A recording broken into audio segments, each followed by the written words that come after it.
kuma ya womro se bedwema na no ni ora kesala to Forson na dia to jot rese franketu ni demand MPP amanyo kuo no ye onu kro ya mampanya bedie te Dr. Bawumia sa obita sa wanena mu awasa basa ene we kwagina simpie ni apaso a wobeka ensam de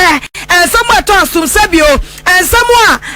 emu pie ya Ghana fo beje na tum na bia omo ne mobo ato abama no 2024 no Dr. Bawumia ede ne dia ya asa ya sese ya dia asa no sa no wasako wokwagina simpie ni apabia so a na ne refi krasa wo so wakasa fi se asa bia ni wono ma wakatra Ghana fo ne MPP aban be Ghana ena wo ma ye no na wese ni asese ya Dr. Bawumia asa bani mu a waje ne wo bia enye wo ho a asa so a wo sa nyum si so kra no a ene sa nyom ne nkɔ no a Dr. Council to Forson say we offbeat enya ne ehiane no wodi to Dr. Bawumia nim say e say we yesi ya nyame anim ni ene anim onya bia o my Ghana yetete ane yesi ahokyere kwa yesu abu ora ka no foriata enka ne sika sam to afo edio mamu ni nyina anim ekɔ IMF ekɔ gi $3 billion say sika mu bi ba ye ede empa no omodi aye wo Ghana ha eputu juma ban a enne sidi nanim agu ase $50 cedi a etra de kwa ne sa enne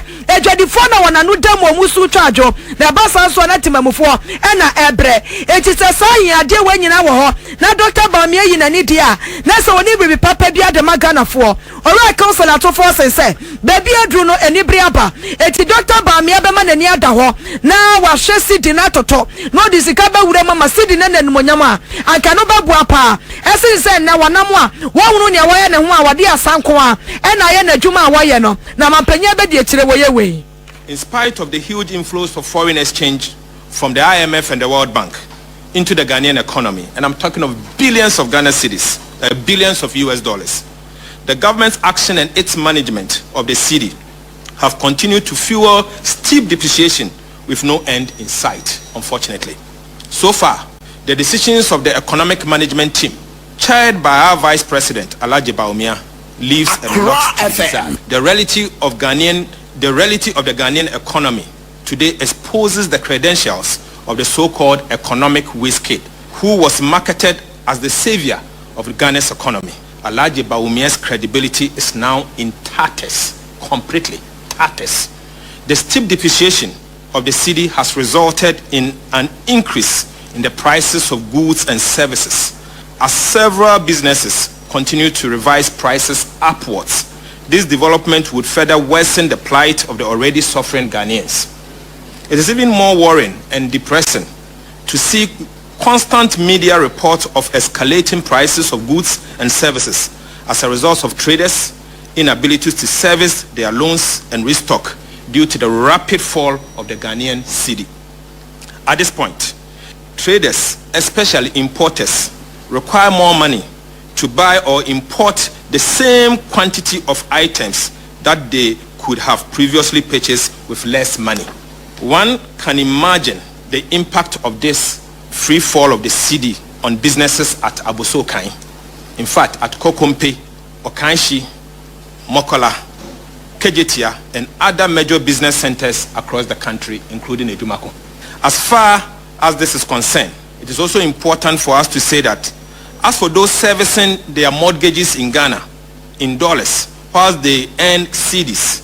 one can imagine the sleepless night and the anguish that they are going through as a result of the free fall of the Ghana cedi. I call it the dancing cedi. There seems to be no hope in sight, as the managers on the economy have no clue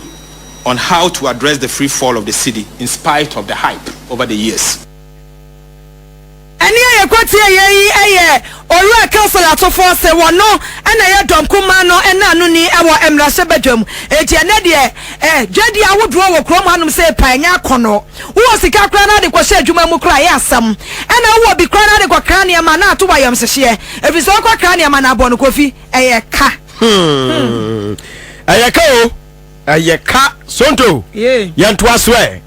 no se abram ka se bona oguso awutie wakra 100.5 FM ne social media handles awodo wo no wo hwe wo sanso atie me se aya like na comment na share isansa ka se bona internet ni bunumu na so nzamafo signboard se ye wunso ye man ye koyanim aya share na like na comment isansa ka se bona edde pa ne yeto asem so na ye koyanim Frankatu for the NDC Amayekono, His Excellency John Dramani Mahama, Islam say Jata, or Ghana Kanaman Penny, what the Sambia to judge him say, Sayami Adomna say or Ba, Emma so Ghana Kuyakasi Babatraso Pompomfi, no Yajuma Paris said or buy no ye and Pepa, Waba. Kwanya obefaso obeye no obetu from a good year na so obetu na se basa basa wo magare from a good year to basa basa so obetu ase no anya asem ketwa kora sentu aka se ne se efiti enkate se forefathers brothers so ya sase se from a good year to basa basa e bodom rane ya ne ye friend galamsey ye hwese obetu ase nanso no abaya kwa no engongongo siaga wase wo ba wo de abefu mfidie anasa abefu kwan so no bodo befa so a wo be se wey aye small scale mining ana wo moye ana we so aye illegal mining activities I find galamsey no I don't know moye another nchen a wo de mfidie betimi adi tete anasa betimi a kire se wey aye excavator say excavator wo kwakokodi ewu okwakọ science ase ene mo amo science ase ni nyina munyina babie Excellency John Dramani Mahama say wo se ade oyo wo so no se Ghana foto obama na so oba from good to basa basa no nyina atu betwa wo my Ghana mu wo se nipa bi so go to me krata ase mo ye from good to mu tuo no mo sa nkrofo ne enhyehyeye amamra na ma mo kwan a mo de ye ne de mo de mo ye madwuma o na wo ma mo fa sabu kwan so wo mu tu ne basa basa mfa mbra kwan ma wo mo se nsuo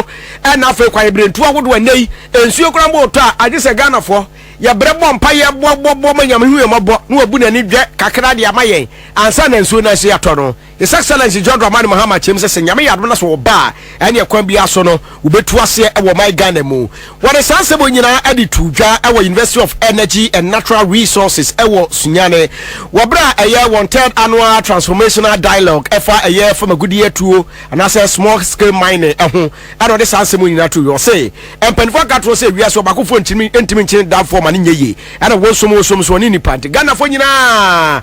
eri won ne enko bankurum se be yansehya a wodi gu apono so wo ba wo betimi aye na etimi abo my Ghana kwa ibretu ahodo ne yensase no yetimi age edi ato. To address these challenges, we must work together, including all of you, to develop and implement policies that prioritize sustainable mining practices and hold those who engage in illegal mining accountable. This will require a multifaceted approach that includes stricter enforcement of mining laws, increased investment in responsible mining technologies, and enhanced efforts to educate and empower small-scale miners to operate sustainably. We must also prioritize preserving our environment and protecting our natural resources for future generations yet unborn. This means us taking bold steps to rehabilitate and restore areas affected by illegal mining and investing in renewable energy sources to reduce our reliance on traditional mining practices. As the leader of the National Democratic Congress, I'm deeply committed to working with all stakeholders when we come into government to chart a new vision for our country's mining industry.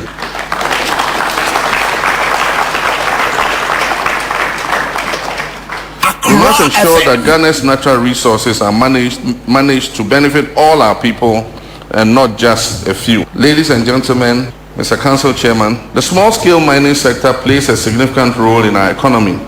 and provides livelihoods for millions of our people and is contributing to the development of our nation. It has been both a bedrock of livelihood for many and a source of considerable environmental and safety concerns, as well as concern about illegal mining activity. Today, the sector stands at the crossroads, and the decisions we make or fail to make and the actions we take or fail to take will determine its role in our nation's future. Frankaju for the NDC Amayekono, His Excellency John Dramani Mahama, Islam say Jata, Nene and Yokoti, and what in the Casa Baby, Yewujumedi and Asiano, and what them says, and Yami Adana Ghana for whom mobo. Now, one of the Akuyakasi, the man no bois, Nampu to Juma to wow, buy your Baba Yen, was also Baba Twason Quantia, and Yadu Bayini, what is she probably whoop, so Sabaya. Sa small scale mining activities in Ninano, what is she go so fast pepe? Nanko fa sakasaka yobi anase ye fa won frase se bi omo so ye galamsefo wo se woden hye papa and ebeba. The NDC, which I lead, will aim to reform small-scale mining into a better regulated, environmentally responsible and economically viable sector. You'll all agree with me, ladies and gentlemen, that we can develop the sector into one that contributes to our economy in a sustainable manner while respecting our environmental heritage. Over the past 7 years, small-scale miners in this country have endured enough government mishandling of the sector, such as equipment confiscation, burning of excavators, and in some cases, the loss of lives of innocent Ghanaians. Ladies and gentlemen, let me share with you a few of what I intend to do in this sector. That is some key policy proposals and initiatives we will implement to help us achieve what should be a sustainable, responsible, and prosperous small-scale mining sector. Firstly, we propose the establishment of district mining offices in all mining districts of the country. So it means that every district in which mining takes place will have an office of the Minerals Commission, the Environmental Protection Agency, and all the other agencies associated with mining. These offices will be staffed by officers from the Minerals Commission, the EPA, and other agencies related to the mining sector. These offices will usher in a new era of transparency and efficiency, streamlining the application process for mining licenses and fostering hope and prosperity among small-scale miners. To support these efforts, we plan to amend the Minerals and Mining Act to grant district mining offices a greater role in the process of issuing mineral licenses. Aria mo one hwam na media mabane ba nya de baba be se excavators se de we mu ba ya wo me se excavators basa no